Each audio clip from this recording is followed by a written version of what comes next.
슈퍼맨! 어린 시절 슈퍼맨은 우리들의 가슴을 뜨겁게 했습니다.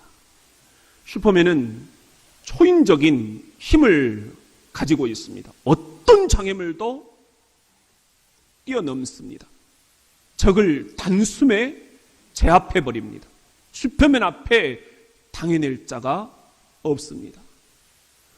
우리 크리스천도 그 어떤 장애물도 이겨낼 수 있는 초인적인 능력을 부여받았습니다. 슈퍼맨은 악당에게 괴롭힘을 당하는 선량한 시민들을 보호합니다. 구해줍니다. 우리 크리스찬들도 약자들을 보호해주고 포로로부터 해방시켜줍니다. 슈퍼맨은 태양으로부터 힘을 공급받습니다. 우리 크리스찬들은 하나님의 아들 예수 그리스도로부터 힘을 공급받습니다. 할렐루야. 그런데 문제는 이 슈퍼맨에게 결정적인 약점이 있다는 것입니다. 슈퍼맨을 저지시킬 수 있는 단 하나의 무기, 바로 그의 고향 크립톤 행성에서 가져왔다라고 하는 방사능 물질 크립토나이트입니다. 이 크립토나이트 방사능 물질만 딱 쳐다보면 슈퍼맨이 맥을 못 추는 거예요. 주저앉게 되는 거예요.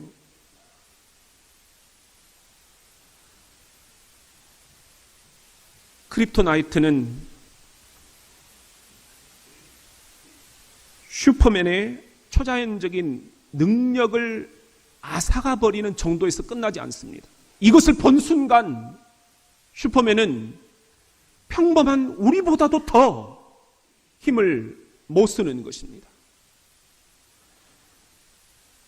이와 비슷하게 우리 크리스찬들에게도 우리를 맥을 못 추게 만드는 영적인 크립토나이트가 존재합니다. 우리 크리스찬들도 이 크립토나이트의 영향권 아래 한번 들어가기만 하면 하나님이 주신 그 절대적인 능력, 그 파워, 그 힘 어디로 다 가버리고 맥을 못 추는 것입니다. 이것이 일명 무기력이라는 것입니다. 영적인 무기력.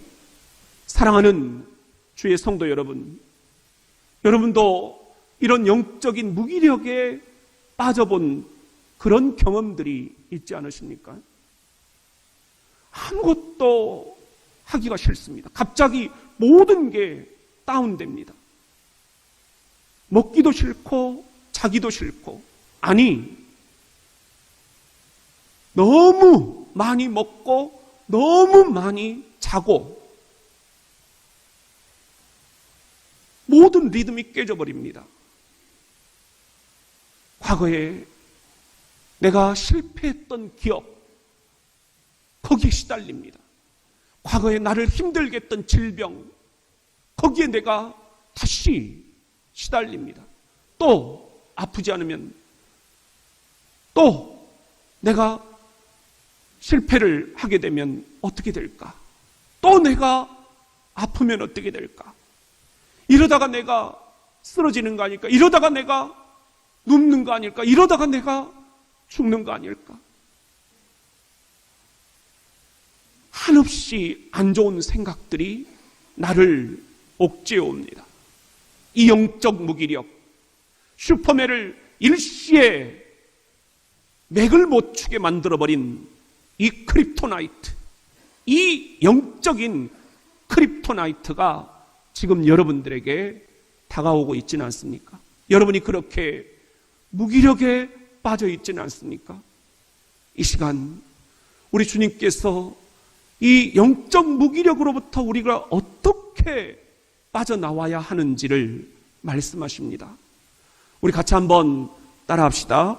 미로가 아닌 미궁을 헤쳐가라. 우리가 지난 시간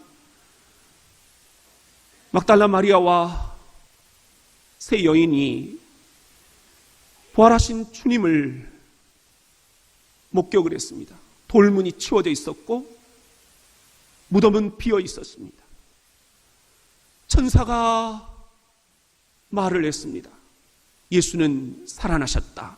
여기 계시지 않고 오늘 기도하셨던 것처럼 그는 갈릴리에 먼저 가 계신다. 막달라 마리아가 이 천사의 메시지를 받고 제자들에게 뛰어갑니다. 그것이 11절 말씀입니다.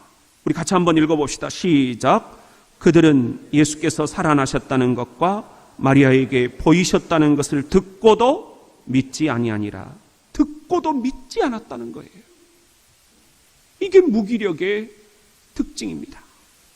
아무것도 들리지 않습니다. 믿고 싶지 않습니다. 또 나옵니다. 엠마오 시골길로 내려가던 두 제자. 마가복음에는 엠마오라고 지명을 밝히지 않았지만 우리는 이 두 제자가 내려가던 시골길이 엠마오 길이었다라는 것을 다른 공간복음에서 익히 알고 있습니다. 그들에게 나타나신 부활의 주 예수 그리스도, 예수님이 성경을 풀어주면서 그 두 제자에게 부활의 주님이심을 말씀을 해주시죠. 가슴이 놀라 뛰어 이 두 제자가 남은 제자들에게 가서 예수님이 부활하셨다. 그때 13절 반응을 한번 읽어봅시다. 시작. 두 사람이 가서 남은 제자들에게 알리었을 때 역시 믿지 아니하니라. 믿지 않는다는 거예요. 무기력에 빠지면 누가 뭐라고 해도 안 믿는 거예요. 그러든지 말든지 내가 이제 믿나 봐라. 예수 믿었다가 내가 이렇게 큰 코 다쳤잖냐. 믿지 않는 거예요. 또 나옵니다. 자살한 가롯 유다를 제외하고 11명의 예수의 제자들이 함께 모여서 음식을 먹고 있을 때였습니다. 그때 부활하신 주님께서 나타나셔서 14절 말씀입니다. 시작. 그 후에 11 제자가 음식 먹을 때에 예수께서 그들에게 나타나사 그들의 믿음 없는 것과 마음이 완악한 것을 꾸짖으시니 이는 자기가 살아난 것을 본 자들의 말을 믿지 아니함일러라. 믿지 않았다는 거예요. 왜 믿지 않았을까? 여러분, 우리도 이렇게 무기력에 빠지면 복음이 복음으로 들려오지 않습니다. 기쁜 소식이 기쁘지가 않습니다. 우리들의 신앙생활이 지금 혹 그렇게 무기력에 빠져 있지는 않습니까? 여러분, 그런 때 그 무기력으로부터 어떻게 빠져나왔습니까? 지금 내 남편이 그런 신앙의 무기력에 빠져 있지는 않습니까? 내 자녀들이 그런 신앙의 무기력에 헤매고 있지는 않습니까? 그때는 특징이 있는데 무슨 말을 해도 믿지를 않는다는 거예요. 예수를 따라다닐 때 그 제자들 모습이 아닙니다. 어쩌면 이렇게 180도 달라질 수가 있다는 말입니까? 왜 이렇게 무기력에 빠져버렸을까? 10절 말씀 같이 한번 읽어봅시다. 시작. 마리아가 가서 예수와 함께하던 사람들이 슬퍼하며 울고 있는 중에 이 일을 알림해. 슬퍼하며 울고 있었다. 그렇습니다. 예수의 죽으심이 너무도 큰 충격으로 다가온 거예요. 이럴 수가 있는가? 우리가 고작 이러려고 그 3년 동안 예수를 따라다녔다는 이야기인가?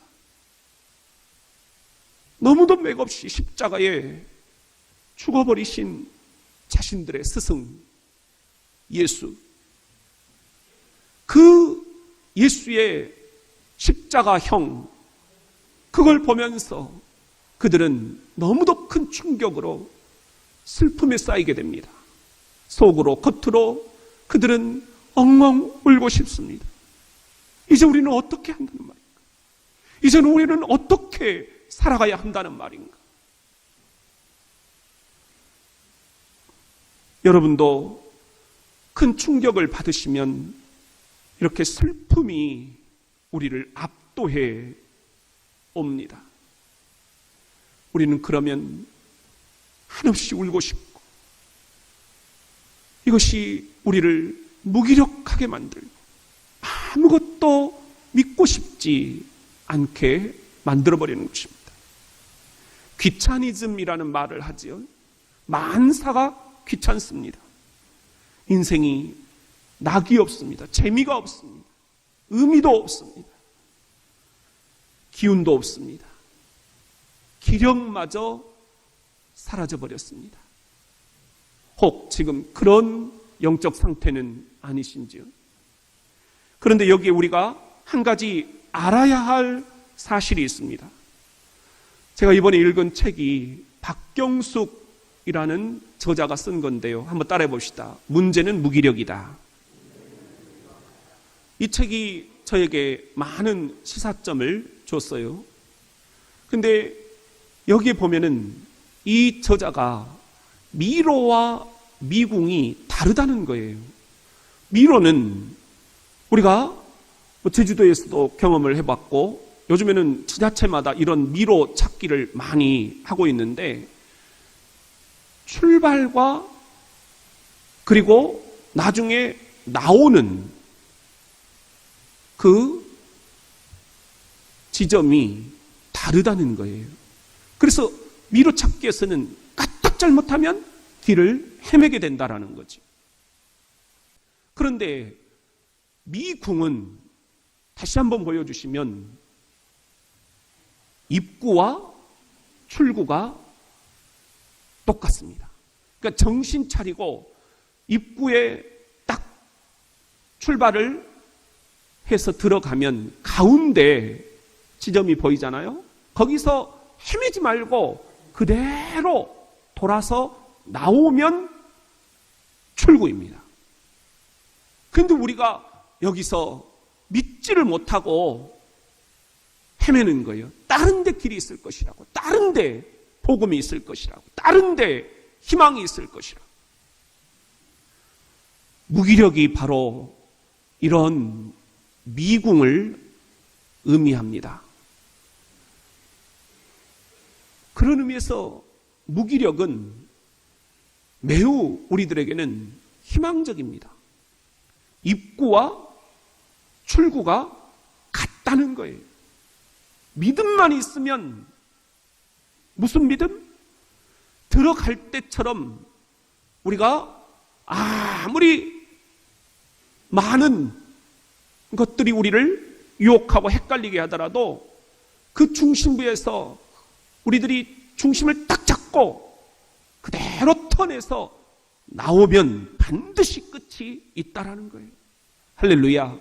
이것이 우리의 영적 무기력을 빠져나오는 방법입니다. 사랑하는 성도 여러분, 지금 여러분들을 무기력하게 만드는 요소가 무엇입니까? 돈이 여러분을 무기력하게 만들고 있습니까? 아니면 여러분들의 인생의 후반전 진로가 여러분들을 무기력하게 만들고 있습니까? 나는 이제 뭘 먹고 사느냐? 나는 이제 애들을 어떻게 키우느냐? 여러분들의 걱정, 염려, 근심, 불안, 건강, 관계, 진학, 진로, 진급, 이 모든 것들이 우리를 미궁에 빠뜨려버렸습니다. 이 미궁으로부터 어떻게 빠져나올 것인가? 여기에는 믿음이 필요합니다. 제자들은 그 믿음이 없었어요. 믿지 않았다는 거예요. 예수님이 생전에 그렇게 이렇게 말씀하셨어요. 나는 죽을 것이다. 그러나 반드시 다시 살아날 것이다. 그 믿음을 잃어버린 거예요. 그렇게 얘기했는데도 제자들은 믿지 않은 거예요. 우리의 이 무기력, 반드시 우리가 출발한 곳에서부터 다시 나오는 곳으로 우리들이 빠져나오게 될 것이다. 이 강력한 믿음이 우리에게 이 시간 있습니까? 부활하신 주님께서 여러분들에게 이 영적 미궁, 무기력으로부터 우리들을 다시 출발한 곳으로, 그 믿음의 초심으로, 우리가 그토록 예수를 처음 알고 떼굴떼굴 구르며 감격하고 감사하고 우리들이 함께 주님을 노래했던 그 출발점으로 반드시 나올 수 있다. 반드시 회복될 수 있다. 우리 그렇게 리본, 다시 태어나는 그런 부활의 계절이 될 수 있기를 주의 이름으로 축원합니다. 같이 한번 따라합시다. 삶의 목표를 리셋하라. 왜 우리가 무기력에 빠지느냐? 삶의 목표가 병들어 있기 때문입니다. 제자들이 그랬습니다. 왜 제자들이 무기력에 빠졌습니까? 그들이 삶의 목표를 다른 곳에, 병든 곳에 두었기 때문입니다. 그들의 목표가 뭐였습니까? 예수님이 이 땅에서 로마의 압제로부터 이 이스라엘을 독립시키시는 것, 그리고 그들이 독립된 조국에서 총리하는 것, 장관자리 하나씩 차지하는 것, 성경에 보면은 제자들이 그 자리를 놓고 다퉜다. 제자들은 지금 전혀 다른 삶의 목표를 가지고 살고 있었던 거예요. 때가 찼다. 하나님의 나라가 가까이 왔다. 회개하고 복음을 믿어라. 예수님이 말씀하신 첫 마디가 그거였는데 그들은 그 하나님의 나라를 삶의 목표로 삼지 않은 거예요. 하나님이 다스리시는 나라, 하나님이 내 가정을, 내 교회를, 내 조국을, 내 영혼을 다스리시는 그 나라, 그 나라를 우리가 어떻게 일구고 가꾸어 가겠는가? 이게 삶의 목표였어야 되는데 그들은 하나님의 나라가 아닌 세상 나라, 독립시켜서 예수가 왕이 되면 거기서 자신들이 차지할 그 부스러기 빵들을 생각하고 있었던 것입니다. 목표가 병드니 그 목표가 십자가의 죽음으로 일시에 사라져버리자 이들은 일시에 삶의 무기력증을 느낄 수밖에 없었던 것입니다. 여러분도 지금 삶의 목표가 혹 병들어 있지는 않습니까? 돈 버는 것, 그게 건강한 목표인가요? 장수하는 것, 그것이 건강한 목표인가요? 아파트 평수를 늘리는 것, 그것이 건강한 목표냐 말입니다. 내 자식들이 좋은 대학 들어가서 1등하고 좋은 직장 들어가는 것, 이것이 여러분들의 유일한 궁극적인 최종 삶의 목표입니까? 그렇다고 하면 우리도 제자들처럼 우리 자식들이 내 뜻대로 못 살아주면 어떻게 하시겠습니까? 우리가 물질적으로 어려움을 당하면 어떻게 하시겠습니까? 여러분, 건강한 삶의 목표가 없을 때 우리도 무기력에 빠질 수가 있는 것입니다. 이번에 제가 읽은 또 하나의 책이 있는데 데이비드 머리의 리셋하라, 그런 책이에요. 근데 이분이 이런 이야기를 해요. 리셋이라는 것이 프로그램 이름이에요.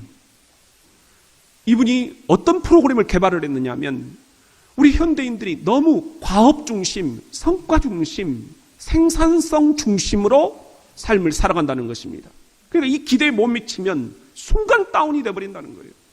그리고 이 성과를 이루었다고 하더라도 그거 잠시 기쁨, 그것 때문에 너무너무 지치고 고냈기 때문에 방전이 되어버린다는 거예요. 배터리가 떨어져 버린 것처럼, 차가 멈춰버린 것처럼 우리 인생이 그렇게 육체적으로, 영적으로 방전이 되어버린다는 것입니다. 번아웃 되어버린다는 것입니다. 이 탈진, 소진, 이것이 우리 현대인들의 자화상이라는 것입니다. 여러분은 어떻습니까? 그래서 이 저자가 성경적인 인류학에다가 토대를 두고는 무너진 일과 무너진 삶의 균형, 영적인 워라벨, 요즘에 많이 얘기하죠. 워라벨, 일과 삶의 균형, 영적으로도 일과 삶의 균형을 다시 재설정해야 된다. 그렇게 하고 그 설정하는 방법을 이 책에서 제시하고 있는데, 그 설정하는 방법을 리셋이라고 프로그램을 개발을 한 거예요. 일로만 치우쳐서 자신을 잃어버린 우리 현대인들, 이 현대사회 한복판에서 내가 어쩌다가 이렇게 됐는가, 최선을 다해 살아왔고 가족들을 위해 헌신했고 정말 돈 버는 기계처럼 그렇게 내가 앞만 보고 달려왔는데 몸은 고장나고 의욕은 사라져버리고 열정은 꺼져버렸습니다. 이런 나, 내 영혼의 크립토나이트, 내 영혼의 무기력증, 이것 때문에 현대인들이 너무너무 아파하고 있다는 거예요. 그렇기 때문에 이제는 과로와 분주함이라는 이런 중독된 일상으로부터 벗어나서 세상이 우리를 몰아세우는 그 속도가 아니라 나를 위해 죽으시고 나를 위해 다시 사신 부활의 주님과 함께 은혜의 속도로 우리의 삶을 재설정, 리셋하라는 것입니다. 오늘 부활의 주님께서 제자들에게 바로 그렇게 삶의 목표를 리셋, 재설정 시켜주고 계십니다. 우리 15절 말씀 한번 읽어봅시다. 시작. 또 이르시되 너희는 온 천하에 다니며 만민에게 복음을 전파하라. 부활하신 주님이 보셨을 때는 제자들이 이렇게 무기력증에 빠져있는 이유는 단 하나, 너희들의 삶의 목표가 잘못됐다. 내가 그렇게 얘기를 했잖냐. 추를리 진실로 예수님이 말씀하실 때 제자들에게 꼭 그렇게 2번씩 연거푸 말씀하셨어요. 왜요? 아무리 얘기해도 못 알아듣거든. 그러니까 참으로 추를리 2번이나 말씀하시고, 그래도 못 알아들으니까 귀 있는 자는 들을지어다. 니들 지금 이 귀 놔두고 뭐하냐? 왜 내 말귀를 못 알아듣냐? 나는 하나님 나라에 대해서 얘기하고 있는데 너희는 세상 나라를 보고 있다. 40가지 하나님 나라 비유를 드시면서 하나님의 나라는 이런 거다, 이런 나라 우리가 꿈꾸며 꿈 넘어 꿈을 우리들이 일구고 가꾸자 얘기하셨는데 말귀를 못 알아듣는. 그러니까 십자가에 주가 달리셨을 때 다 도망가 버린 거예요. 그리고 무기력에 빠져가지고 아무 말도, 주가 살아나셨다는 말도 믿지 아니하밀라라. 믿지 않는 거예요. 이제 주님께서 내가 너희들의 삶을 다시 한번 리셋해 주겠다. 그동안의 삶의 목표 잘못됐다. 다시 한번 말한다. 천하 만민 복음 전파. 시작. 이것으로 삶을 리셋해라. 삶의 목표를 재설정해라. 너희들이 다 목사가 될 필요 없다. 너희들이 다 장로가 될 필요 없다. 그렇지만 너희가 서 있는 그 자리, 월요일 날 너희들이 서 있는 바로 그 자리, 거기에서 천하 만민에게, 바로 옆에 있는 그 사람에게 복음을 전파하라. 이것이 너희 인생 후반전의 새로운 삶의 목표여야 된다. 이것이 건강한 삶의 목표다. 이렇게 삶의 목표를 재설정, 리셋하지 않으면 안 된다. 사랑하는 성도 여러분, 그런 의미에서 무기력은 우리들에게는 축복입니다. 사인입니다. 이 무기력을 우리가 미로가 아닌 미궁으로 우리들이 받아들이는 한 믿음을 가지고 반드시 우리가 끝을 향해서 나오게 될 것이다. 그 끝에 진정한 나가 기다리고 있고 진정한 나를 찾도록 해주시는 부활의 주님이 기다리고 계신다.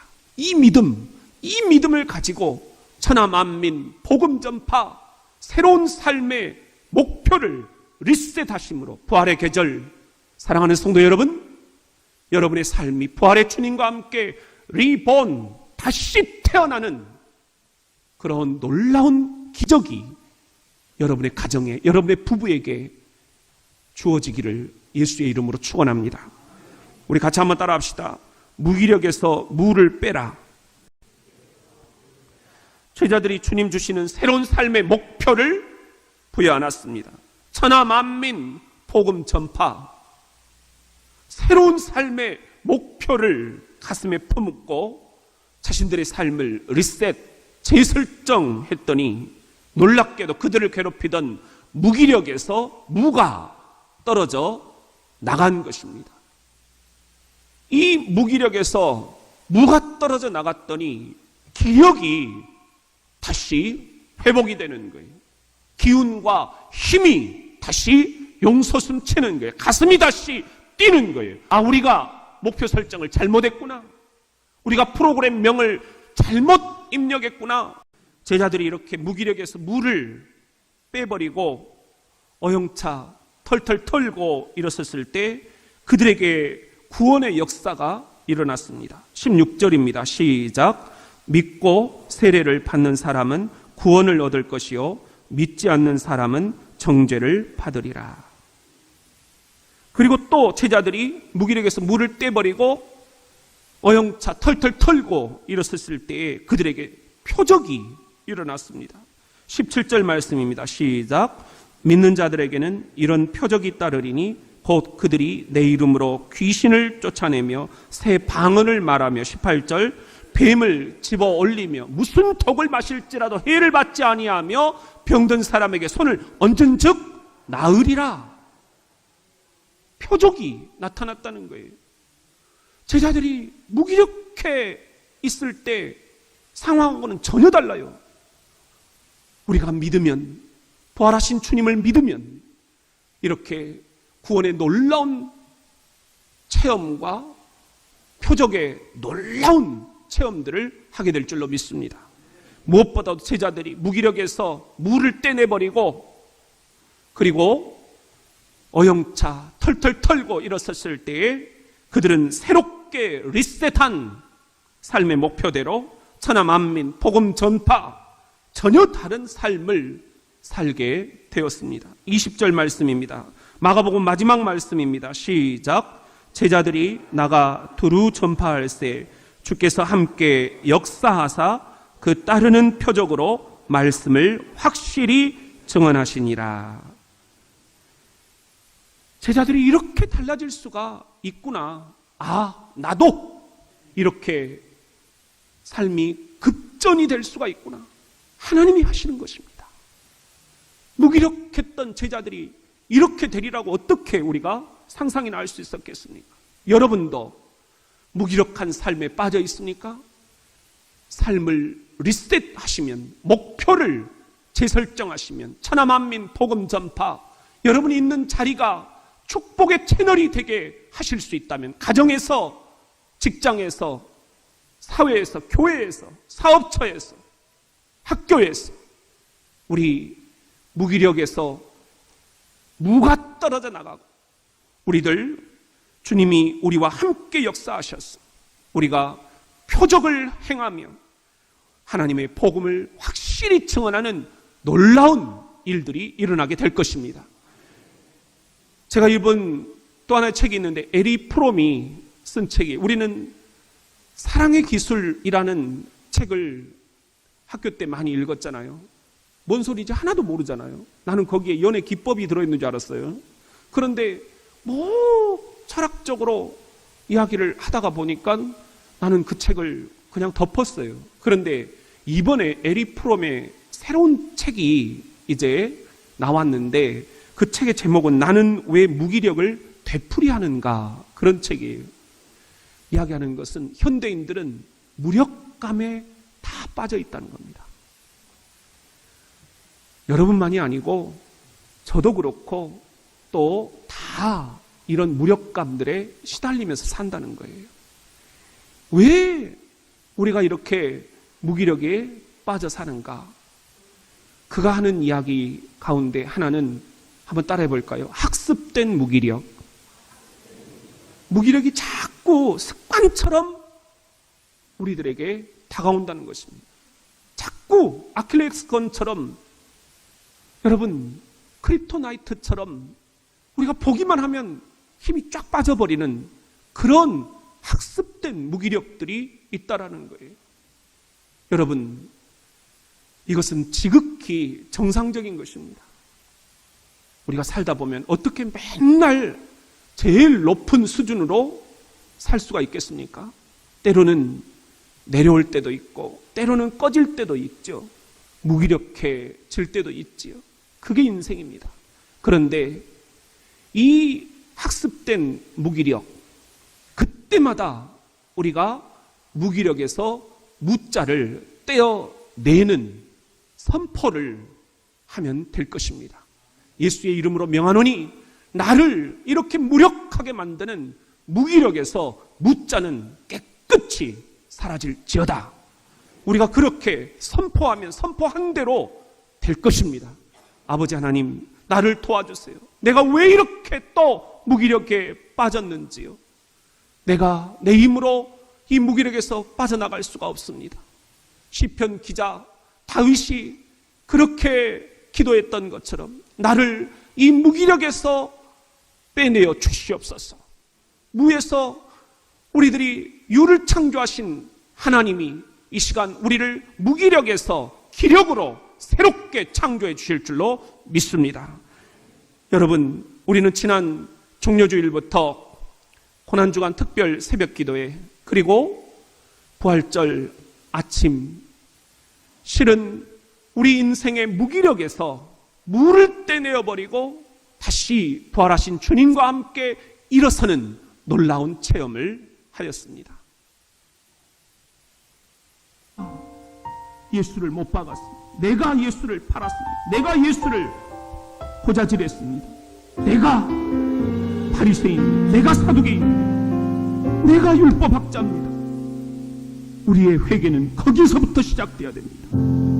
예수, 흠도 죄도 없는 당신이 깊이 감춰둔 내 죄로 인하여 하나님의 어린 양 속죄의 제물 되어 저주받은 나무에 달리셨네.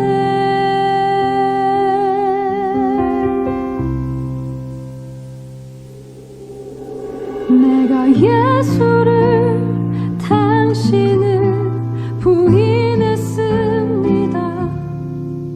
내가 예수를 당신은 못